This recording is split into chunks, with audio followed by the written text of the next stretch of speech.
What counts in the eyes of Allah is your quality, not your quantity, your substance. And this is why Allah says, كَم مِّن فِئَةٍ قَلِيلَةٍ غَلَبَتْ فِئَةً كَثِيرَةً بِإِذْنِ اللَّهِ. How often do you see that a small group of people, a small regiment defeats a large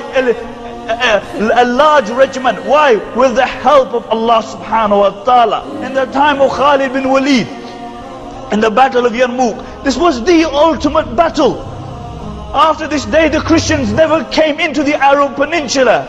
The Muslims were 41,000, and the conservative estimate of the Romans were that they were 140,000. And Khalid bin Walid was checking his ranks, he was checking his men, and he walked past this young soldier who was looking at the Roman soldiers and their army, and he marveled at their numbers and how much weapons they had.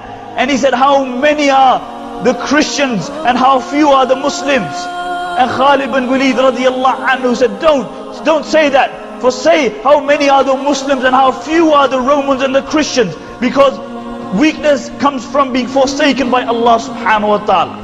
Weakness comes from being forsaken by Allah. If you lose Allah, you lose everything. You lose everything. And if you attain the one Allah, you have everything. After the battle of the Murtaddeen, Abu Bakr radiallahu anhu told Khalid bin Walid, now the superpower of the day, the superpower, the Persians are waiting. And he said, go and deal with them, but allow your men, those who want to go home, because they fought many battles, to go home. And Khalid bin Walid made the announcement, he has 13,000 men. Out of those 13,000 men, 11,000 decided to go. He only had 2,000 men, and he was going to face the superpower, the Persians. And he wrote a letter to Umar ibn Khattab, and he said, oh Amir al-Mu'mineen, I've only got 2,000 men left. And Umar and Abu Bakr radiallahu anhu sent a reinforcement in the shape of how many men? He sent a reinforcement in the shape of one person, Qaqa ibn Amr, for 11,000 men. And the Sahaba said, oh Abu Bakr, what you doing? What you doing? 11,000 men, and you are replacing them with one man?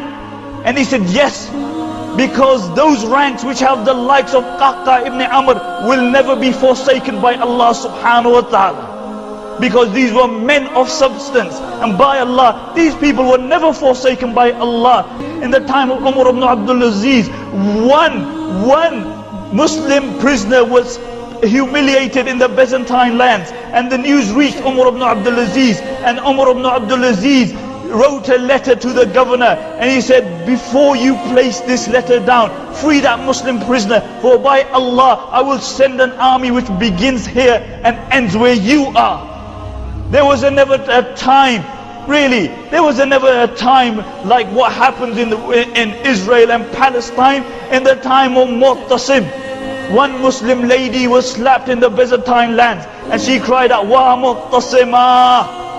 And the Romans began to laugh, and they said, why are you calling Mu'tasim? He's thousands of miles away. You think he's going to jump on his black and white horse and come and save you?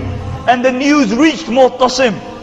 The news reached Mu'tasim, and Mu'tasim sent an entire army for the izzah of one Muslim lady. And he told every single one of them, he said, each one of you climb, and when you go on a black and white horse. And you look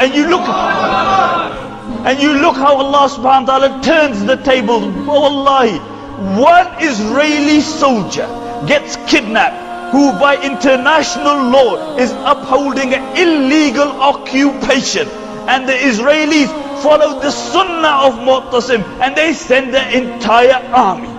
They send the entire army. But the difference between their army and Mu'tasim's army is that Mu'tasim's army didn't terrorize women and children. They didn't knock out electricity plants.